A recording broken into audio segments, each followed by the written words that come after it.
এই পার্সেলটা আজকের আসেনি, আগের দিন এসেছিলো বিকেলবেলা। আমি তখন এতটাই উত্তেজনায় ছিলাম, তখন ভিডিও করতে আমার কোনো ইচ্ছে বলার মনেই ছিল না। ঠিক আছে, আমি তাড়াহুড়োতে খুলে ফেলেছি। তারপরে মনে হলো হায়, ভিডিও তো করা হলো না। তো ভাবলাম থাক, পরে তখন দেখিয়ে দেবো। তো আজকে সকালবেলা উঠে আমি ভাবলাম প্রথমে একটু ব্লাউজটা খুলে দেখাই, ভিডিওটা করে নিই। তো যেমন কথা তেমনই কাজ, আমি প্রথমে ব্লাউজের ভিডিওটা করে নিয়েছিলাম। সো হ্যালো এভরিওয়ান, তোমার সবাই কেমন আছো? আশা করি ভালো আছো। আমিও খুব ভালো আছি। আমি শ্যামলী। তোমরা কিন্তু ভিডিওটা প্লিজ লাস্ট পর্যন্ত দেখতে থাকো। আমার এই নতুন চ্যানেলে, মা মেয়ের চ্যানেলে স্বাগত জানিয়ে আজকে ব্লগটা স্টার্ট করতেছি। আর তোমরা হয়তো থাম্বনেল দেখে হয়তো বুঝতে পেরে গেছো আজকের ভিডিওটা কীরকম হতে চলেছে। আজকের ভিডিওটা কিন্তু একটু বড়, কিন্তু খুবই ইন্টারেস্টিং একটা ভিডিও আছে। তোমরা কিন্তু প্লিজ লাস্ট পর্যন্ত দেখতে থাকো। আর হ্যাঁ, বলো ওই ব্লাউজটা তোমাদের কেমন লাগলো? আমার কিন্তু খুব সুন্দর লেগেছে, যেমন আমি অনলাইনে দেখেছিলাম তেমনটাই কিন্তু এসছে। ব্লাউজটা খুবই সুন্দর। তোমাদেরকে একদিন গেট রেডির একটা লুকের ভিডিও দেখাবো ওই ব্লাউজটা পরে। ঠিক আছে, আজকে আমি ভেবেছিলাম যে ওই ব্লাউজটা আমি আজকের আমার স্পেশাল ডেতে পরবো, কিন্তু না, বললো যে আজকে নাকি পরতে নেই, যেটা বাবার বাড়ি থেকে নিয়ে এসে সেটাই পরতে হয়। ঠিক আছে, কিন্তু আমার বাবার বাড়িতে সেই রকম একটা সামর্থ্য নেই যে একটা ভালো একটা শাড়ি দেবে। আর আমার শ্বশুরবাড়িতে তো নামই ধরেনি খাওয়ানোর জন্য। কিন্তু সত্যি কথা, আমার যে একটা ইচ্ছে বলো, ওই রকম কোনো একটা ইচ্ছে হয়নি যে খাবো, কিছু না, শুধু খেতে হয়, নিয়ম পালন করতে হয়। তার জন্যে মনটা আমার বড়ই খারাপ আজকে। কেন জানো তো? কারণ শ্বশুরবাড়িতে কেউ কিছু আলোচনা করেনি, এই বিষয়টা নিয়ে কেউ ভাবেইনি। তার জন্য মনের ভিতরে কোনো একটা আনন্দ নেই, জানো তো। শ্বশুর বাবার বাড়িতে নিয়ে এসছে বলে শুধু রিচুয়ালসগুলো পালন করতে হয়। তার জন্য মা বলে যে আমাকে মন খারাপ করিস না, যা আছে কপালে তাই হবে, আর ভগবান যা করে তা মঙ্গলের জন্যই করে। কিন্তু যতই বলো, তবুও মনটা যেন একটু খারাপ খারাপ লাগছিল। কিন্তু জানো তো, আমার বাবার বাড়িতে তেমন কোনো সামর্থ্য নেই যে একটু বেশি করে আয়োজন করবে, একটু সিম্পলভাবেই নিয়ে এসেছি। কিন্তু সত্যি কথা বলতে আমি এইটুকুতেই আমি যেন খুশি, অনেকটাই খুশি। আর হয়তো জ্যৈষ্ঠ মাসে খাওয়ানো হতো, জ্যৈষ্ঠ মাসটা না মল মাস পড়ে যাবে, তার জন্য এই মাসটাতে তাড়াহুড়ো করে খাইয়ে দিচ্ছে। আর এই মাসে না কোনো ডেট নেই, ডেটগুলো সব চলে গেছে, এমনি একটা দাগা দিন ধরে খাওয়ানো হচ্ছে। এটাই হচ্ছে ব্যাপার আমার। এটাই কি বলবো, আর কিছু বলার নেই, বাদ তো ছাড়ো। এখন আমাকে না প্রথমে মা তেল মাখিয়ে দিল, মাখিয়ে দিয়ে চিরুনি করে দিল। অনেক দিন পরে মাকে বলছিলাম, তুমি কতদিন পরে আমাকে এইভাবে চুলটা আঁচড়ে দিলে বলো তো, আর এইভাবে তেলটা কতদিন পরে মাখিয়ে দিলে বলো তো। আমার তো খুব ভালো লাগছে, এই মোমেন্টটা আমার কাছে যেন একটা স্মরণীয় হয়ে থাকবে। আর তার জন্যে আমি এই দিনটা আমি একটু তুলে রেখেছি। আর তারপরে এখানে আমাকে একটু গায়ে তেল মাখিয়ে দিচ্ছে আর হলুদ তেল মাখিয়ে দিচ্ছে। আমাদের এখানে এই রিচুয়ালসগুলো আছে। আচ্ছা, তোমাদেরও কি এরকম রিচুয়ালস আছে? তোমরা কিন্তু অবশ্যই আমাকে কমেন্ট বক্সে জানাবে। বুঝতে পেরেছ? আর যেহেতু আজকে মা ওইসব কিছু নিয়ে এসছে, তার জন্য মাই ওইগুলো সব কিছুই করছে।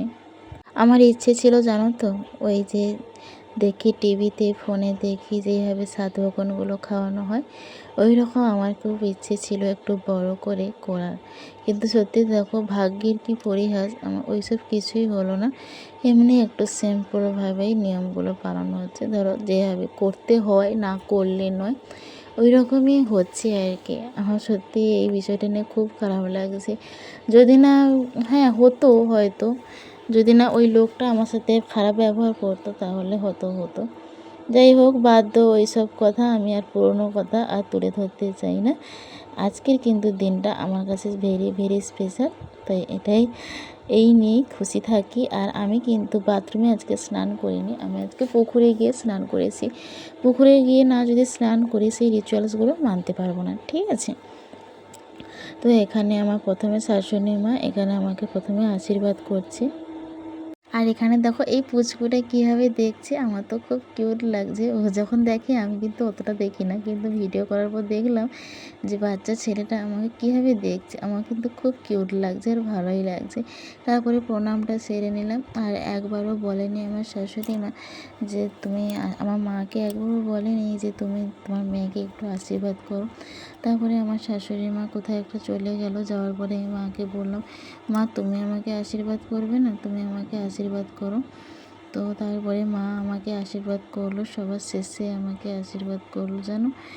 তো আমার এটাই খুব খারাপ লাগছে যে আমার শ্বশুরবাড়িতে আমার বাবা মায়ের কোনো একটা গুরুত্ব নেই, কোনো একটা ভালোবাসা নেই, কোনো একটা সম্মান নেই। আরও এলে না আরও চিৎকার হাঙ্গাম সব কিছুই করে। তার জন্য না আমার মা বাবারা অতটা বেশি আসতে চায় না, মন খারাপ করে এলে। তাই ঝগড়াঝাটি কেন হবে, তার জন্য বলে ওরা যে না রে যাবো না, থাক। এটাই হচ্ছে মানে এমন তাদের ভাগ্য, দেখো মেয়েকে এমন বাড়িতে বিয়ে দিয়েছে যে মা বাবারা আসতেই পারে না, এমনই তাদের ভাগ্য একটা। আর নিজেকেও না বড় খারাপ লাগে, মনে হয় যে আমি যদি কোনো দিন একটা নিজের ঘর করতাম তাহলে হয়তো আমার মা বাবাকে নিয়ে এসে রাখতে পারতাম, যেখানে কারোর কোনো বলার কোনো অধিকার থাকবে না। সত্যি কথা। আচ্ছা এইরকম কি কারোর আছে ভাগ্যে? আমাকে অবশ্যই কমেন্ট বক্সে জানাবে তো আমাকে, যে কার কার আমার মতো এইরকম শ্বশুরবাড়িতে যেতে তোমার মা বাবা আসে, রেগে যায়, মুখ হাঁড়ি করে রাখে, কথা বলে না, একটু আমাকে জানাবে তো। আমার বাড়িতে কিন্তু এরকমই আছে আমার শ্বশুরমশাই। দেখো দুপুরে এখানে যেহেতু এটা 5 মাস, তার জন্য এখানে 5 রকমের খাবার আমাকে দিতে হয়। এখানে 3 রকমের ভাজা দিয়েছে আর 2 রকমের একটা তরকারি হয়েছে, চিংড়ি মাছের তরকারি হয়েছিল আর হয়েছিল পুঁটি মাছের টক হয়েছিল। আজকে মানে এটা 5 মাস যেহেতু সেটা তাই জন্যই 5 রকমের একটা সবজি রান্না করেই আমাকে দেওয়া হয়েছে। তেমনভাবে কোনো একটা বড় করে ভালো করে অনুষ্ঠান করাই হয়নি। আমার মা তো থাকবে না, তার জন্য বাড়ি চলে গেল। থাকবে কোন মুখে বলো তো, যেখানে সবাই মুখ আড়ি করে রাখে, কথা বলে না, সেখানে কি কোনো মানুষের থাকতে ইচ্ছে করে বলো? সেই রকম পরিস্থিতি হয়ে গেছে আমার মায়ের। আমার মা চলে যাচ্ছে কিন্তু আমার প্রচুর মনটা খারাপ লাগছিল। আজকে সকালে এলো, আবার বিকেলেই চলে গেল। কার খারাপ লাগে বলো তো? আমারও খুব খারাপ লাগছে। আর এদিকে সন্ধ্যাবেলা ওই খাবারগুলো ছিল, আমি এখন খাচ্ছি। যাই হোক, আজকের ব্লগটা ছিল এতটুকু। যদি তোমাদের ভালো লেগে থাকে চ্যানেলটা সাবস্ক্রাইব করে পাশে থেকো। দেখা হচ্ছে পরের ব্লগে।